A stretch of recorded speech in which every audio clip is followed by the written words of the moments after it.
Hi guys, നമുക്കിന്നൊരു surgery കാണാൻ പോയാലോ? ഞങ്ങൾക്കിപ്പോൾ എമർജൻസി മെഡിസിൻ സൈക്കിളാണ് കേട്ടോ. അപ്പോൾ സാറ് ഞങ്ങളോട് നേരത്തെ പറഞ്ഞിരുന്നു നിങ്ങൾ സ്ക്രബും മാസ്കും പിന്നെ തുപ്പിയും ചേഞ്ചിങ് ഷൂ ഒക്കെ കൊണ്ടുവരണമെന്ന്.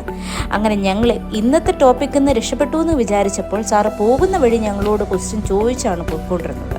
അങ്ങനെ ഞങ്ങൾ അറ്റ് ലാസ്റ്റ് ഡിപ്പാർട്ട്മെൻറ്റിലെത്തി സർജറി. അങ്ങനെ പോയപ്പോൾ തന്നെ ഒരു പേഷ്യൻ്റ് സർജറി കഴിഞ്ഞ് കിടപ്പുണ്ടായിരുന്നു. ആളെ ICUലോട്ട് ഷിഫ്റ്റ് ചെയ്തു. അത് കഴിഞ്ഞപ്പോൾ കോളിസിസ്റ്റക്ടമി ഉണ്ടായിരുന്നു. അപ്പോൾ സാറാണ് അനസ്തേഷ്യ കൊടുക്കുന്നത്. അങ്ങനെ സാറ് ഞങ്ങൾക്ക് ഓരോ സ്റ്റെപ്പ് വൈസ് ആയിട്ട് പറഞ്ഞു തന്നു. പിന്നെ ഞങ്ങൾ സർജറി ഫുൾ പ്രൊസീജിയറിൽ നിന്ന് കണ്ടു. അത് കഴിഞ്ഞപ്പോൾ അടുത്ത് തന്നെ നെക്സ്റ്റ് ഹിസ്റ്റക്ടമി ഉണ്ടായിരുന്നു. അങ്ങനെ ഞങ്ങൾ അതും കണ്ടായിരുന്നു. സാറ് ഞങ്ങൾക്ക് ഡീറ്റെയിൽഡ് ആയിട്ട് ഓരോ സ്റ്റെപ്പ് വൈസ് പറഞ്ഞു തന്നിട്ടുണ്ടായിരുന്നു സർജൻ അവിടെ നിന്നിട്ട്. അപ്പോൾ അത്രയൊക്കെ ഉള്ളു ഗൈസ്. വീഡിയോ ഇഷ്ടപ്പെട്ട എല്ലാവരും ലൈക്ക്, ഷെയർ ആൻഡ് സബ്സ്ക്രൈബ്.